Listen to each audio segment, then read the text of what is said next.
In this brief presentation, we're going to describe some central considerations about the topic of casualty recording and how it has progressed since we began working on this topic just over 20 years ago. We'll start by explaining the work of Iraq Body Count, or IBC, as we're going to, it's generally abbreviated to that, and that's what we're going to use from now on. This is because some of the most important issues around casualty recording are common to all practitioners.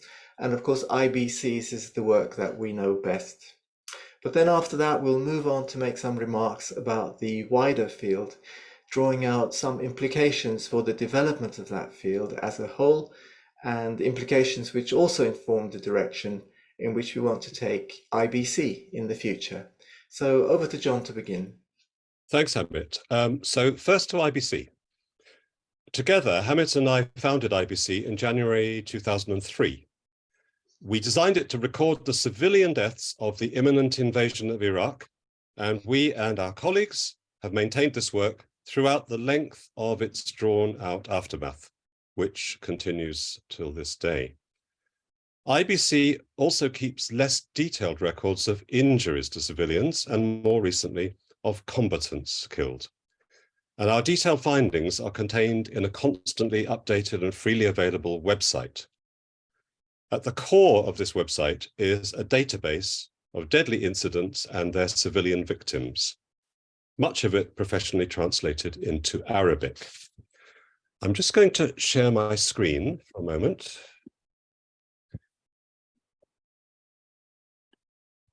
Do you all see that? Good. Yes, we can see it. Thank you. The headline numbers are constantly updated, and this graph, which we designed for the 20th anniversary, depicts the full timeline, beginning with the invasion on the left and the latest year's violence on the right. The longer a line is, the more deaths there have been in that month. Although overall numbers you see just are derivable from our data, these numbers come from adding together the details contained in individual incidents. And each of these incidents specify date, time, place, and victim details as available. And they are derived from published reports that we have scanned on a daily basis since the start of the invasion.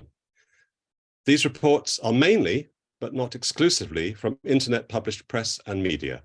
Some have been in English, but increasingly, and now almost exclusively, they are in Arabic. Let me just stop sharing. These incidents have been systematically, consistently, and transparently compiled and then published on our website. A defining principle of IBC is that it includes all the civilian victims of armed violence in Iraq, regardless of nationality, political position, regardless of which actor killed them or which weapons were used. And we define this as victim-led casualty recording. It means that the nature of the perpetrators or weapons used do not determine whether or not a death is included, far less whether the death is or is not lawful according to some framework. So that you can appreciate more details of our methods and data, Hamid is going to talk you through some snapshots of the database at our website. And I'm going to put these up on the screen now, if I may. Okay. Hamid, over to you. Thank you. So this first slide is the landing page of the database. Next slide, please, John. And this page has tools to allow visitors to investigate key features of the conflict. Next slide. There's also a date picker, which allows you to see what happened on a particular date. Next. Here we've picked 13th of April, 2007. Clicking on this next slide takes you to a page which shows the incidents that occurred on or which occurred spanned that date. And then next slide, next slide after that. Here's the first of those incidents on that day. showing the information we gathered about it and its victims. And next slide, where, as in this example, there's a means of identifying any of the individuals who were killed in that incident, we give them a page of their own. And this is a kind of a first draft of a memorial to Iraq's civilian dead, a subject which we will return to. And last slide, John. As a very typical example of how our data can be used, here's a graphical representation of a regional analysis of deaths during the year 2016. We are certain that all this careful and highly specific data extraction and presentation work accounts, at least in part, for why our work is generally trusted and considered suitable for use by others with an interest in Iraqi casualties. So, to be specific about this, who has found our work useful? As it turns out, a large number of significant organizations, a small sample of which would include OHCHR, UNHCR, the World Bank and IMF, WHO and the ICC, the Geneva Declaration's Global Burden of Armed Violence reports, and, a bit unexpectedly, the US State Department's country reports on human rights practices up to the present day. Beyond these institutions, an enormous range of press and media around the world has also used our work and still does. And I think, John, you were going to share your screen for this, for one example of this. This is a report from Al Jazeera just from a few days ago, also timed with the 20th anniversary. And there's many, many more examples we could cite. It just happens to be a recent and a pretty well done example. IBC has also had its impact in the political domain. The wide reporting of our casualty statistics meant that when Bush and Blair were challenged to state a number, they had to cite numbers derived from IBC. In the UK, IBC's data, this time explicitly acknowledged, had a remarkable influence on the government's 2016 Iraq inquiry, which was chaired by Sir John Chilcot. Its chapter that was devoted to civilian casualties referenced IBC on 35 of its 50 pages, and having concluded that by contrast the UK government had shown no real interest in the subject, it made the recommendation that, and I quote from the report, the inquiry considers that a government has a responsibility to make every reasonable effort to identify and understand the likely and actual effects of its military actions on civilians, end quote. Such a recommendation could hardly be made so emphatically had its feasibility not already been demonstrated. As we might expect, irrefutable evidence is required before warfaring governments will admit to the scale of harm their wars inevitably produce. It seems this admission has to be more or less forced on them. At the other end of the public debate, the fact that IBC's work is firmly grounded on evidence and therefore widely referred to has meant that criticisms of the war, which pointed to its civilian casualties, could also be well supported and appear in places where much higher but much more speculative numbers could not. In any event, it would always be wrong to imply that solid but smaller numbers of innocent deaths are insufficient to be of concern. Such concern needs to begin at one death. Back to you, John. Thanks, Hamid. So that's a brief overview of IBC and its impact. Now we want to zoom out to the wider field of casualty recording, of which IBC is one example. Casualty recording has certain inherent limitations, particularly when done in a conflict which is intense, fast-changing, and ongoing. For instance, in such a context, IBC has been able to record only a small proportion of the names of those killed, somewhat fewer than 1 in 10 of the dead. However, there are other recorders who've been carrying out identification-focused practice in a post-conflict environment, and they have been able to do much better in this regard. For instance, in the Bosnia and Kosovo conflicts of the 1990s, intensive and heavily resourced post-conflict work has now been able to confirm close to 100% of the names of those killed. In most ongoing conflicts, casualty recording is likely to only provide an initial evidence trail to the identification and proper memorialization of the victims. But it's really important that this early work is done, and that is for at least 3 reasons. First, such evidence has ways of disappearing if not collected at the time. Second, early collected evidence provides a set of clues to help accomplish later completion. And third, related to that, such evidence is documentary proof that the evidence trail actually exists and needs to be followed. We now want to make some remarks which go beyond the work of individual casualty recording projects and rather address casualty recording as a community of practice. Casualty recording is a young and still developing field, and it contains examples of varying scope and varying quality. Almost as soon as we entered this field, we noticed that casualty recorders were operating largely in isolation from each other.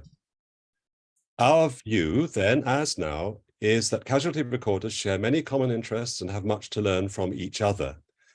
Casualty recorders can also learn from those who use their data and who can thereby provide valuable feedback for its improvement.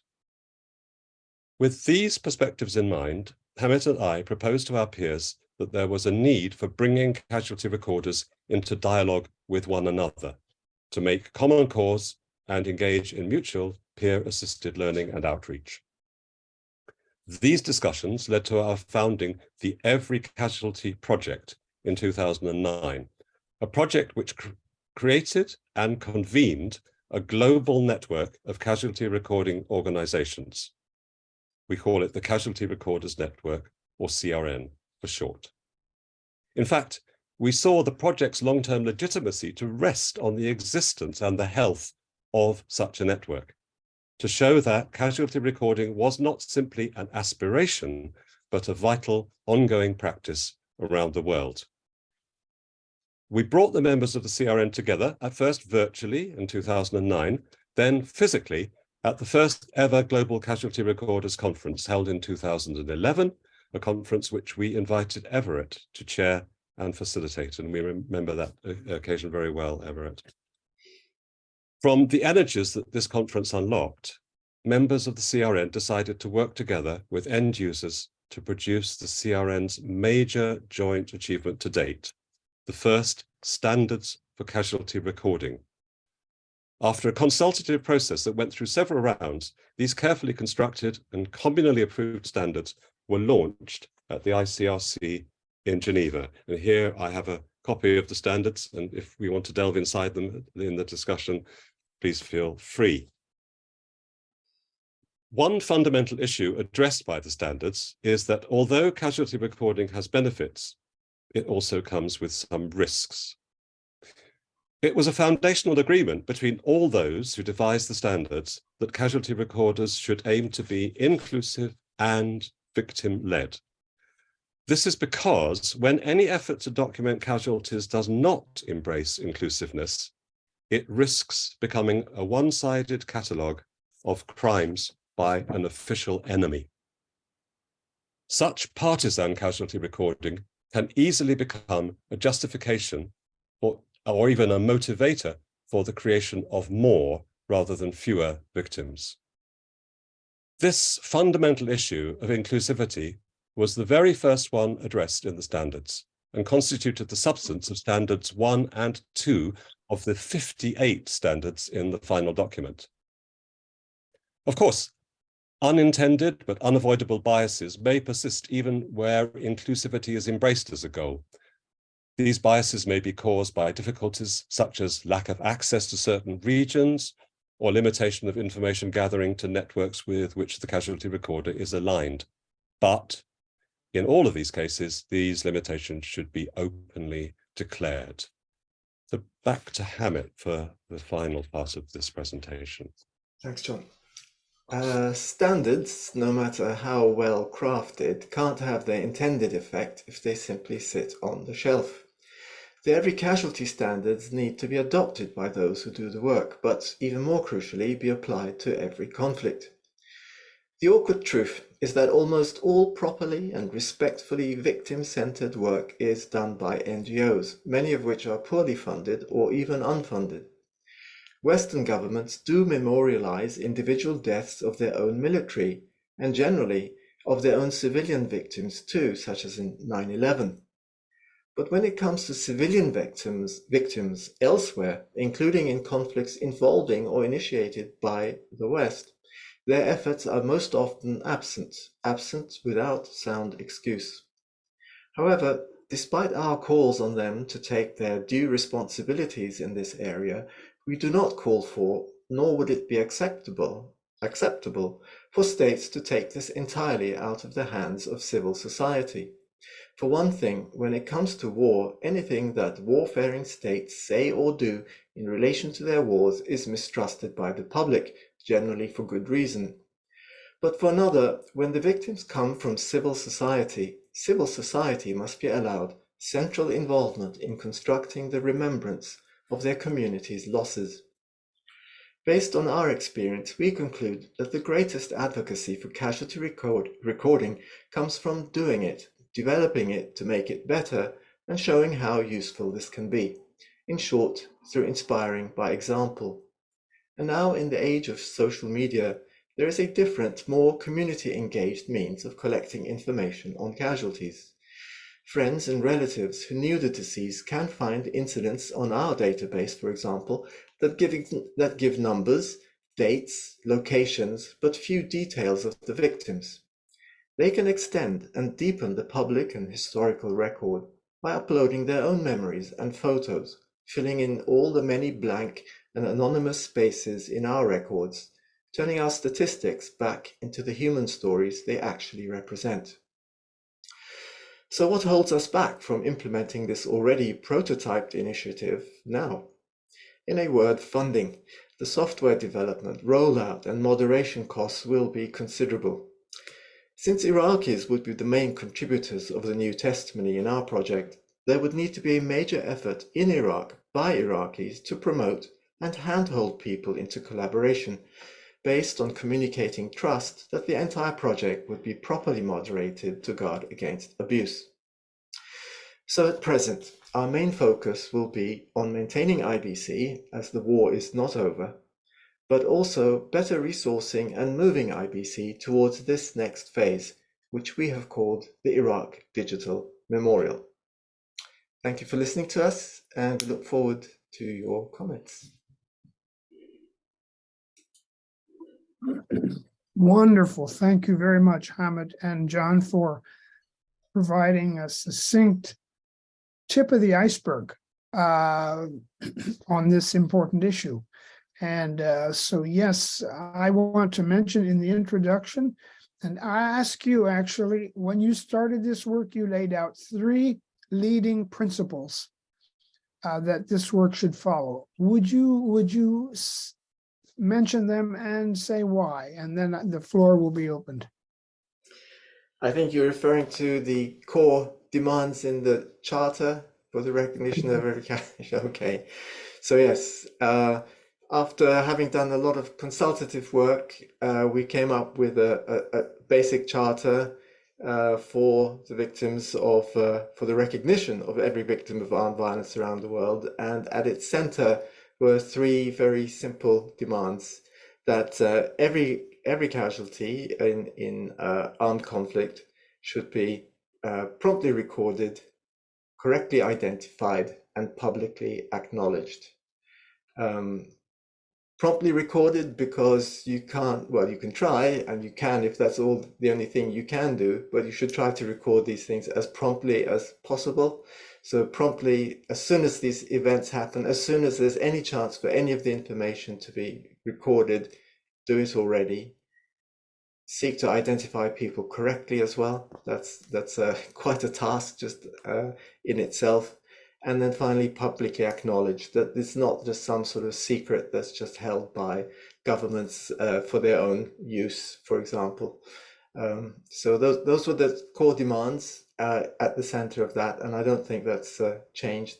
I think it still applies as it did before.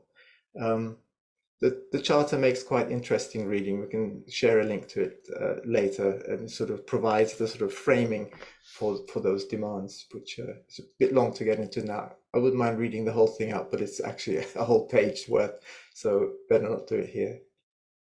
Thank you very much, Hamid. The floor is open for comments and questions, and I see that Martin has joined us. Martin, good morning. And Martin also knows intimately this casualty recording work, so it's really wonderful. Comments and questions? Peter. Yeah, well, thank you very much, both John and why don't you go on to the next one? I hear I locked my wife out of the house, so I'll be back in a minute. Good. Fred, go ahead. You're muted. Sorry, it took me a while to find the unmute. Really interesting presentation. Thank you, Hamid and John. Very clear, very cogent, and obviously very necessary.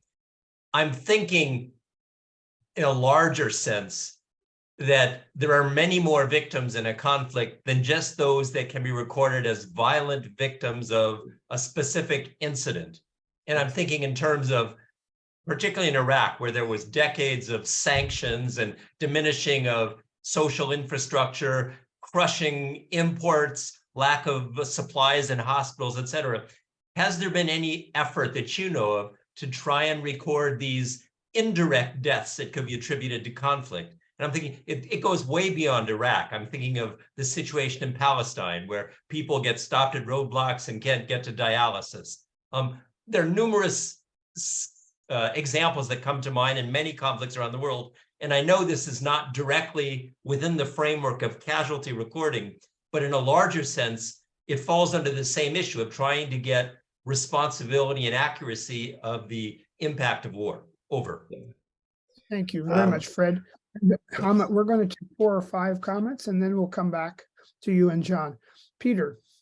Yeah, thanks, and sorry for the interruption there.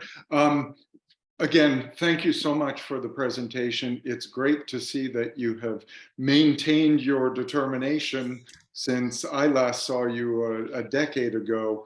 You know, I think there are so many levels where this work is so important, starting with the dignity of the individual and the practical impact on the individual's family members and others, but obviously also for the historical record, for the potential for eventual accountability. But something else I just throw out, because a number of us have been working on questions of ethical decision-making in many different spheres. I've been looking at the policy spheres and foreign policy in particular. And the results of your work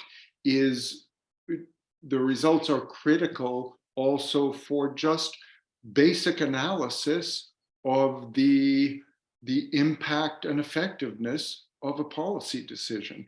And I know that sounds very clinical and cold, but it's extremely important as well to be able to see, you know, what is the actual impact of what we're doing, which gets to my question related to you mentioned, you know, the danger of casualty data being manipulated. And of course, those directly involved as combatants are both most prone to manipulate, but also vulnerable to the data being manipulated in a way that goes against their interests. And I always tried to argue that this was one of the reasons why my government should be interested in this, because better to have, you know, a third party using agreed standards being the one who's getting the information out there that everyone can rely on, than having someone who has a political interest in this using it against you. Of course, that does take away your own ability to play with the numbers a little, which is why I think there was sometimes reluctance. So my long-winded question is that, as you know, at the time we had our cooperation, my capital in the end was more than a little reluctant to embrace my enthusiasm for this approach. And but is there no group of governments actually pushing for this? Have you not gotten any enthusiastic response from, or more enthusiastic response from governments, seeing, particularly in the day of social media and disinformation and all of that, the value of a genuine, a gold standard of an independent accounting of casualties? Thanks. Thank you, Peter. Another comment, Vernon. My comment is really just to add something to Fred's observation and question, and that is, I can understand there's something that's very specifically located within the space, like in Iraq, and I'm not asking you to move from your very specific focus and the kinds of things you said. That's very, very helpful. But I'm thinking now with Fred's comment that we have all of these deaths related to migration, people's capsized boats, people dying in the desert in Mexico. Those people, where do they show up? They're not specifically tied to a particular region. Maybe we can trace it, but this is not necessarily key to what you're doing, but it seems to me that you introduced a topic here that we could ask questions about. So what would happen if there's a bunch of organizations working on the migration deaths, if there's a bunch of people working on the consequences of sanctions deaths, those kinds of things, and then we put them all together? Is there any effort at that? That's a very general question, and you don't probably have to spend a lot of time on it, but maybe when you respond to Fred directly, you can say a word or two about that broader interest. Fantastic. Yes, thank you very much. Jim. So I always think about these things from who would support work, and so the way this has just been discussed, it seems to me that there are parties out there who would be very interested in the excellent work you have done and want to use that in some of the other situations. Things like gun violence in the U.S. probably gets pretty good tabulation. That's in the papers every day. But in between that and the war in Iraq, there are literally hundreds of these situations where there are massive numbers of casualties, and unfortunately, those just disappear because there's no record like this. And so the question would be, who might you find that would see that as strategic to solving problems and want to utilize your technology and your methodology and do that accounting of more things? It just seems like you've created an extremely useful tool that's now been tested out. And the question is, do you have any interest in making that available more broadly? And if so, do you have any idea about some of the parties that might be interested? This is something that I would be happy to be helpful to, try to be helpful to you on. That sounds fantastic. Another comment or two. Niels, I'm sorry, you've raised your hand. I didn't see you. Niels, go ahead. Thank you. Absolutely marvelous to hear the work you're going about. I have one comment or question and one question. The Security Council considers STIC type of incidents relating to children as war crimes. And, that's recruiting children as soldiers, attacking hospitals, attacking schools, kidnapping children, and hindering humanitarian assistance. And I think, there you have 5 of the 6. For that to actually be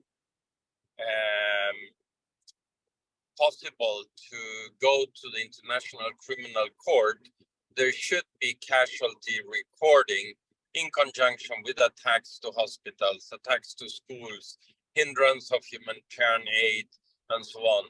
So are you thinking about establishing a connection between what the Security Council in the year 2000 established as war crimes against children and the casualty recording? Because that's something that the International Criminal Court would need. The International Criminal Court, two first cases were actually commanders that can use children in war. The second is that we were counting, and this is a follow-up to Fred's question. When we were looking at the checkpoints during the heightened conflict of the Intifada in the Palestine and Israel areas, we had an average of 50 deliveries per month at the checkpoints. Basically, the soldiers, with total disregard to any humanity, would let mothers deliver babies while holding them up at checkpoints. And the death rate was approximately 27 out of every 50 that were born were children that died. Would that fall under your criteria for casualty recording? Thank you. Thank you very much, Niels. Cornelius, did you wish to say something? Yes, actually, and Neil, actually, one of the six violation I feel that is related to this is the killing and maiming, right? I mean, which definitely is important. So a couple of comments, actually. One, building on Claudio's question, the coverage of this methodology, how whether any work has been done in the conflicts in Africa where the bulk of conflicts have taken place.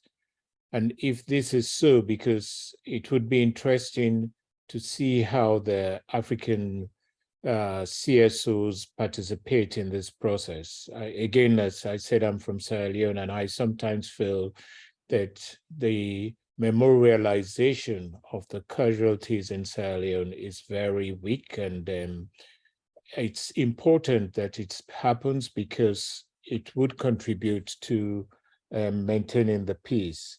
I do recall, actually, when I was in Uganda in 2004 to 2008 during the conflict, when the work was going on in Yugoslavia in identifying victims, we did ask if this could be done in Uganda, and we were told it would be difficult to do because they lacked actually a proper civil registration. So my question is this possible so that we should not forget those actually victims in Africa? That's great. Shall we turn it back to you, and then we can have another round of discussions? Hamid and John, I hope you've taken note of those. If you need help, let me know. So I'll just dip in with a quick response to that first question.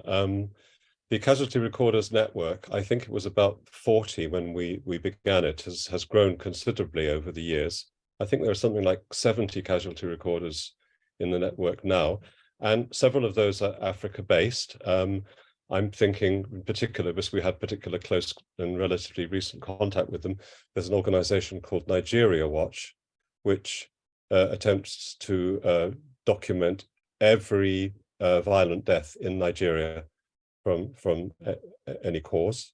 Hamid, do you? We did actually do work in Africa with one. Yes.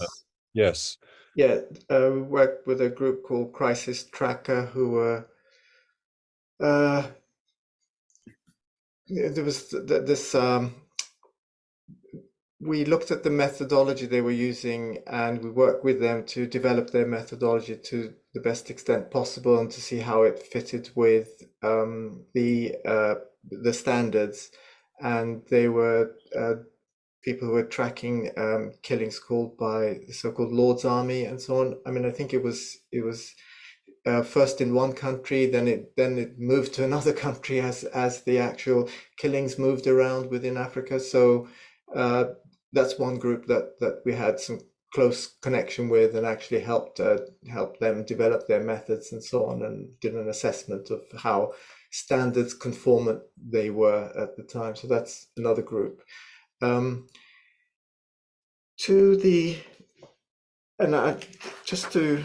just like to say that the comment that Cornelius just made just a moment ago about how people sought to do the same kind of things that had been done in Yugoslavia because they could apply and also importantly be part of peace building. I think that is, one of the most important aspects of this. Obviously, that kind of thing really happens post-conflict rather than within conflict, but also helps to sort of tamp down the resentments that, of course, must exist. But what people learned in Yugoslavia, or the former Yugoslavia, is that all sectors of the society had been affected. It wasn't just a question of one group doing all the killing and so on. These are wars. People die on all sides. Civilians are killed on all sides, and it in a sort of sad kind of way, it unites people in their grief and actually helps to build bridges in a way that sometimes purely statistical approaches, where someone just says, well, 500,000 died on this side. I was only 200,000 on that side.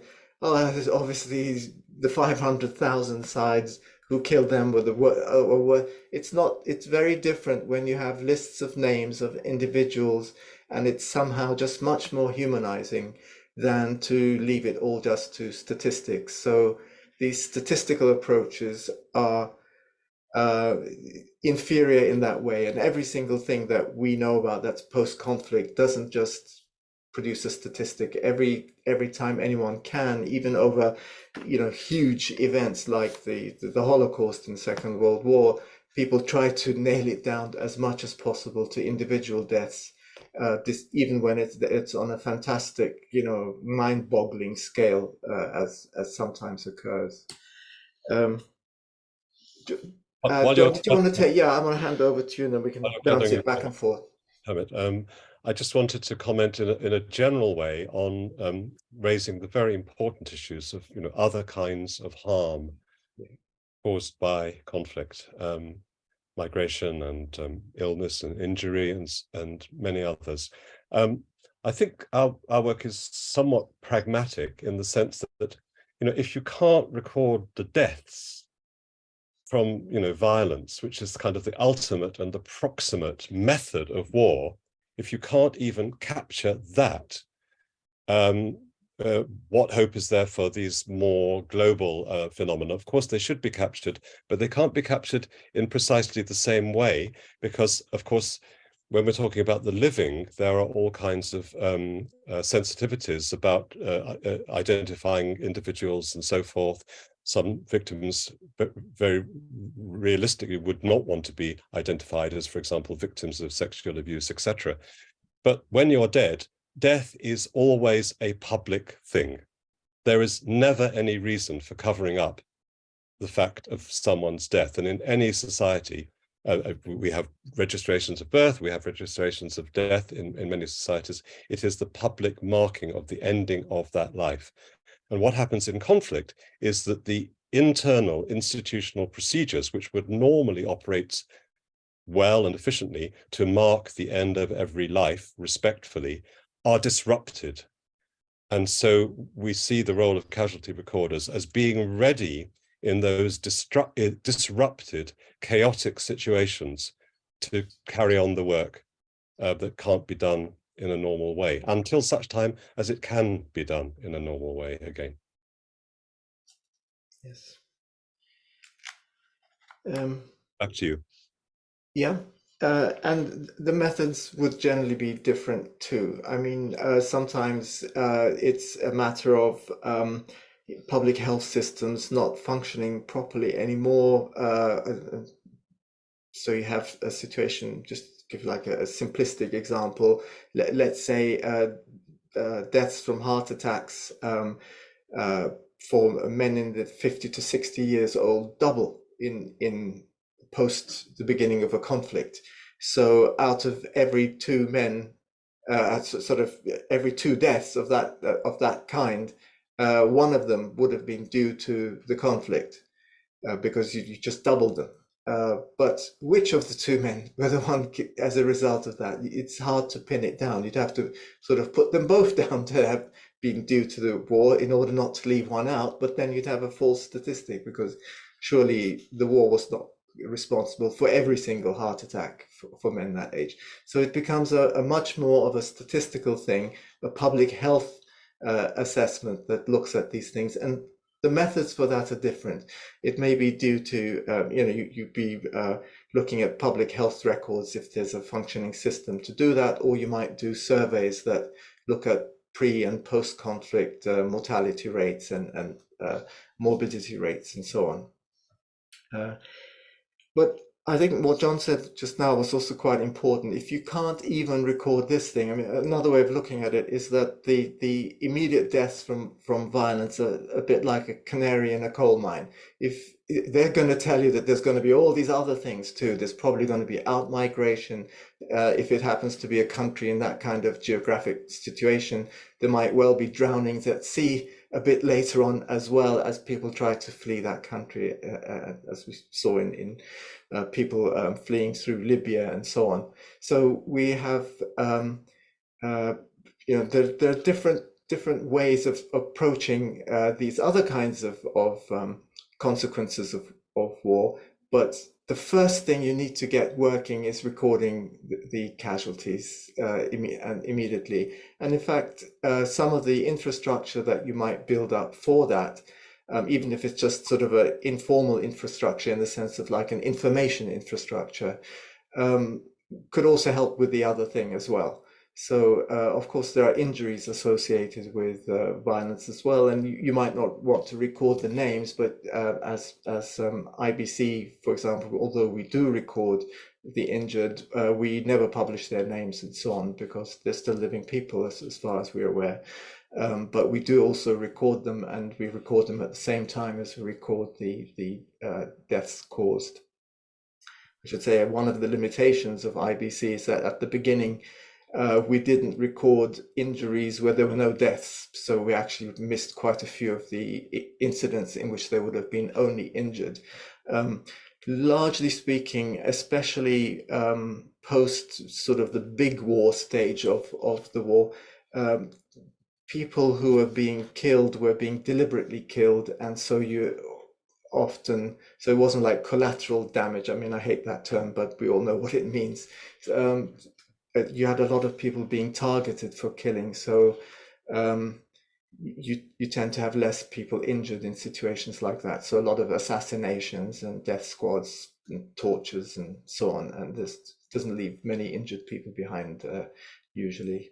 So getting back to some of the questions, I want to address some of these. So Vernon asked if we knew of any attempt to sort of combine these kind of initiatives and get information from people on deaths. I think you probably would think of things like drownings at sea and so on that are a knock-on effect of these conflicts.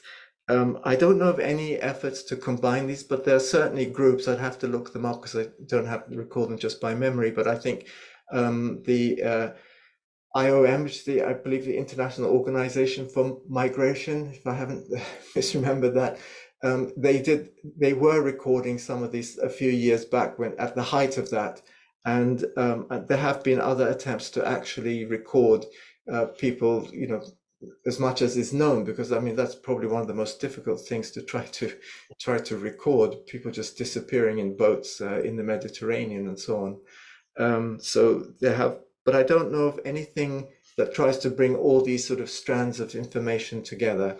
I mean, we've certainly not been involved in anything like that, although it sounds like a good thing to do.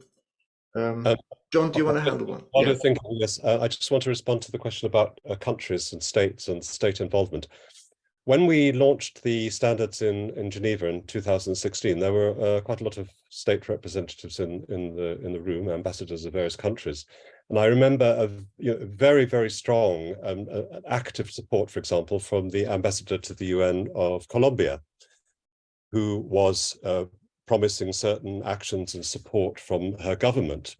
And very shortly after the standards were launched, the government changed. She was no longer the ambassador. And from that point on, nothing much happened. And I think that's kind of what one has to expect from states, that they will develop temporary enthusiasms for part of this.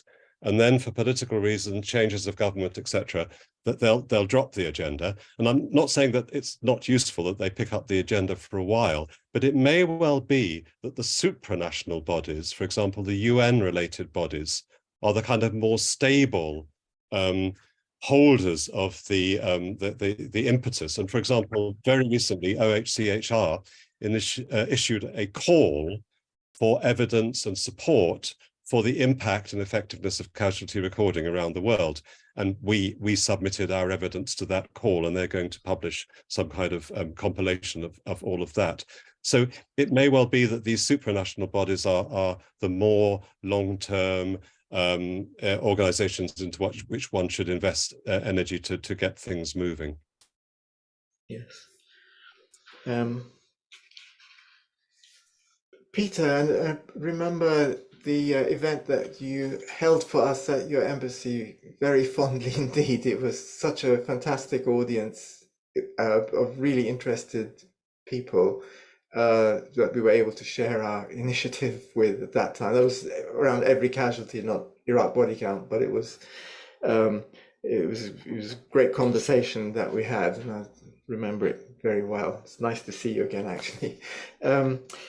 You asked about, well, you asked if there are any states doing this. Is there any sort of initiative? And in fact, the only initiative, I think we were just talking about this the other day, John, is that it's actually the United States that is the only one that seems to be publicly actually doing anything at all in terms of following up. And it comes through pressure from, and I guess a bit of shaming also, that organizations are doing that kind of work. And in that respect, one of the most significant organizations has been airwars.org, that you may have heard of. And they developed a pretty good relationship with the Department of Defense, and certainly were sharing information with them, and were also given information that they could use.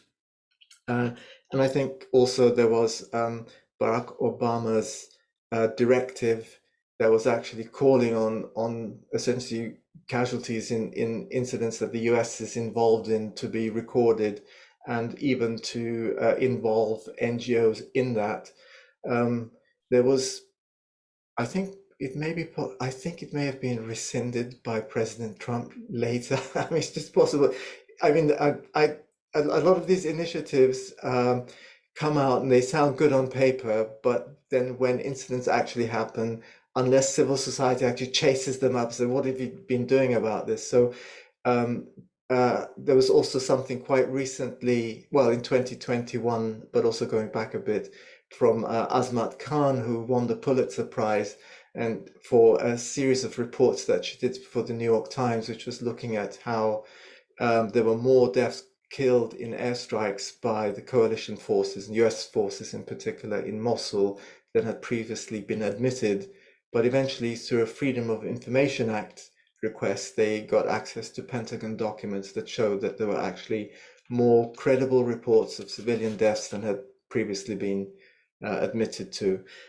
So there are things happening, and in fact, most of it seems to actually be happening in the US context more than anyone else. The United Kingdom has been particularly shameful in this regard, admitting to only one civilian death in all their bombings in Syria and Iraq, which is just, I mean, how would you know that even at that point? It just becomes like an impossible thing to know. But the other point, which is the more sort of universal point about this, is that unless you're actually monitoring the deaths on the ground, how do you know that your military tactics are actually protecting civilians from harm, which is the mantra that's always repeated? We're doing everything we can to prevent harm to civilians. Okay, And do you know that that's working? No, we just assume that it works because so beforehand they make their assessments, but then post-incident, they don't seem to be adjusting their policies, at least not as one would hope. So I used to always like to give this example that, you can, if you're like an athlete and you keep saying, yeah, I'm getting better all the time, you say that to your country, you want to be in the Olympics, and you say, I keep improving, and then someone asks you, well, have you been timing yourself? Say, no, but I've been working really hard. But what's the time of your lap? What's your lap time? Oh, I don't need that. I know that I'm really working out hard. So there needs to be some effort made to actually measure the impact of different measures taken to protect civilians. I mean, arguably, there's no measure that can totally protect civilians anyway in the context of modern conflicts. But it would be good for states to actually be a little bit more realistic about that as well, through actually investigating the effects of their military actions. There was one case of limited success, and this was when America did have eyes on the ground, of checkpoint killings in Iraq. Yes. There are a lot of civilians being killed by US forces at military checkpoints. And by a careful analysis of those, and this was also, I was done by both government, but also people connected to the government who did research on it, including taking IBC data into account, they changed their rules of engagement at checkpoints and had a significant positive effect in terms of fewer civilians being killed at checkpoints. So it can be done, but it requires the will, and it requires a kind of consistent application of always assessing one's actions against the actual results on the ground, not just good intentions. May I intervene here to ask one question, and also to hear Martin. Martin, I don't see your picture, but I see that you're on, and I'm sure that you, and I think Claudia, you might have a comment also. But the question I want to ask is this: you say, to clarify your perception as to whether enough is being done globally to actually recorded casualties. That is, you mentioned 70, which sounds like a lot.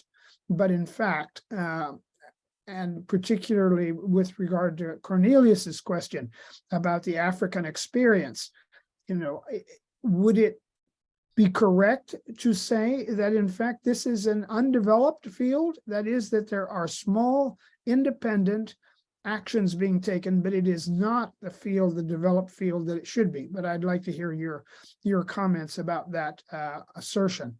And over to Martin next. Martin, do you have a comment? You're muted, Martin. Okay, Claudio, maybe Martin is not yet on. Claudio, do you have a comment that you wanted to, or question? Nothing to add, no, thank you. Okay, any other comments or questions? Yes, Fred. I apologize for doing a follow-up. I know I've already used my question time, but just it occurs to me some deaths in wartime are not immediately following the incident. I'm thinking of the use of depleted uranium or Agent Orange in Southeast Asia, where there are knock-on effects that may take days or months or even years to show up. Is there some mechanism for registering those as victims of war or casualties that should be recorded and acknowledged? Over. Thank you very much for that. Okay, what we will do then is we're going to go around one time. We usually end by going around the room and hearing final comments, and then back to you for final inputs, John and Hamid. Yeah. Everett, I feel a bit bad because there's a couple of questions I didn't respond to at all, and I just thought we could just say a few quick words. That's the questions from Jim and from Nils. Okay. I'll start with Nils first, because talking about war crimes as defined, and whether things like women being held up, pregnant women being held up at checkpoints, leading to them having stillbirths could be included in such the kind of records we keep. I mean, we do have records like that, such as pregnant women being killed, which we record as two deaths and so on. But the thing is, it has to be an event of a kind that's related directly to a conflict type of situation that would be recorded and reported. If it's the kind of thing that just happens in a hospital that nobody really hears about, it's a stillbirth later, or it's a miscarriage later, or it's just some physical harm, that goes back to the other techniques and methods of recording deaths from conflict, which essentially is a sort of reply to Fred's just now about the effects of depleted uranium. Jim, if I understood you correctly, I mean, the software or the system we'll produce will definitely be transparent and open the way our current system is. So it will definitely be, for example, open source software, and we will, from the beginning, try to make it software that is interoperable, that is international, that can be used in any sort of language that it might be used in. So I don't know if that's kind of what you were getting at, but that's how we would do things. Okay, that's it. I just wanted to say. Martin, you are back with us. Do you have a comment? Yes, apologies. I was having real difficulty first connecting and then remaining connected. Now, Hamid and John, it's so wonderful to be in touch again, and congratulations on what you're doing. And I'm very encouraged to hear that OHCHR are expressing interest in pulling some of these things together, because I think from our previous work together, one of the problems that we've always been trying to address is sort of where you fit, where the whole casualty recording industry, if you like, most appropriately fits. In the question of which states might be persuaded to take it more seriously, a thought that actually just occurred to me is that there is a related field, which I guess you could call the atrocity prevention field, and quite a lot of civil society organizations working in that field, one of which the Atrocity Prevention Working Group in the UK. But there is a sort of voluntary intergovernmental group called GARMAC. Are you familiar with them? No. No. That is a group of, I'd have to check how many countries, but I think there are probably about 20 or 25 countries altogether that belong to it, which are, by having joined, expressing an interest in sort of dealing with this issue of atrocity prevention. And perhaps that would be a potential source of some countries that could provide a sort of a central group of countries interested in casualty recording, if that is still needed. And a very quick comment on the reactions of militaries.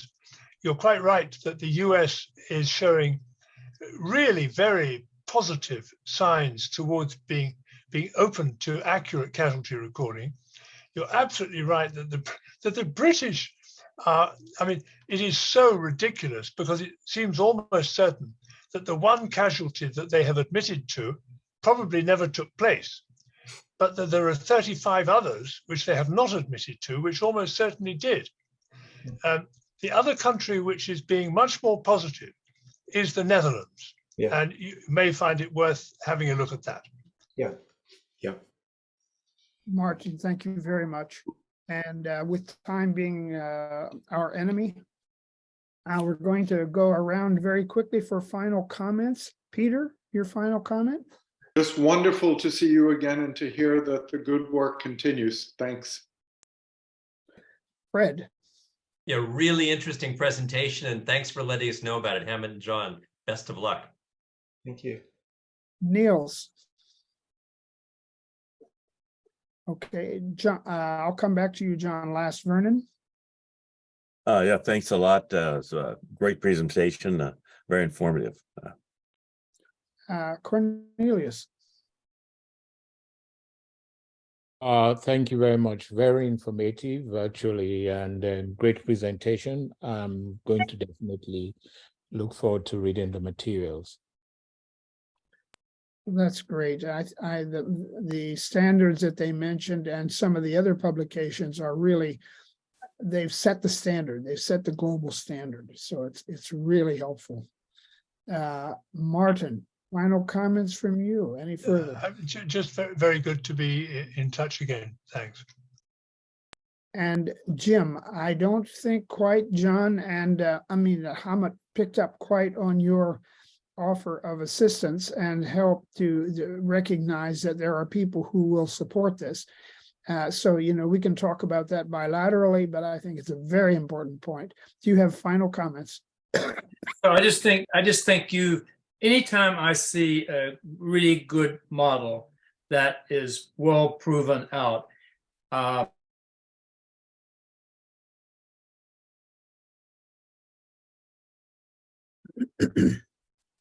Jim, we lost you.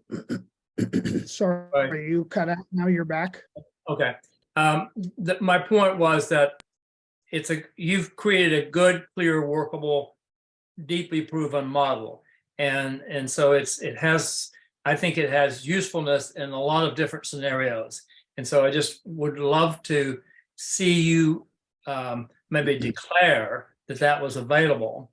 And I think it would be interesting if you were so inclined to take a look at some of the funders and actors that would need this same kind of activity around the work that they're doing. Someone mentioned the people who die in immigration and all that sort of things. It just seems like there's a major need for this tool. And my thought was that if you made it clear that you would be happy to provide counsel or provide the tool or work on that, even though you may not be interested in getting into 5 other countries or scenarios, it would just be really good to make it clear that is available to other people. And what I'm thinking of are some of the outspoken funders, sometimes foundation heads, sometimes government people, sometimes even private individuals who are really, concerned about a particular type of situation. So this could be everything from gun violence to, to war, to treatment of women and so forth. So it looks to me like that's a great tool, and would love to help you think about who might be interested in that.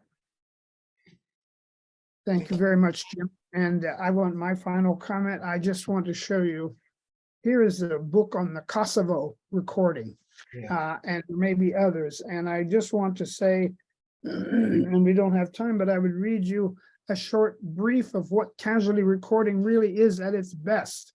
That is, Hamid and John have told me this is the best standard. And it says, this woman was walking to the market on this date, encountered a police force or some force, was taken to here, the body was found here, and it gives that detail. So it's a quarter of a page per person that is that personal and that story. It's fantastic. Or this book is the Bosnian Book of the Dead. If you can see that. And there are 4 volumes of that one. Or here's the one from Guatemala. Or here's one, and this highlights the example given, that this is the Vietnam Veterans Memorial, the names from that Veterans Memorial.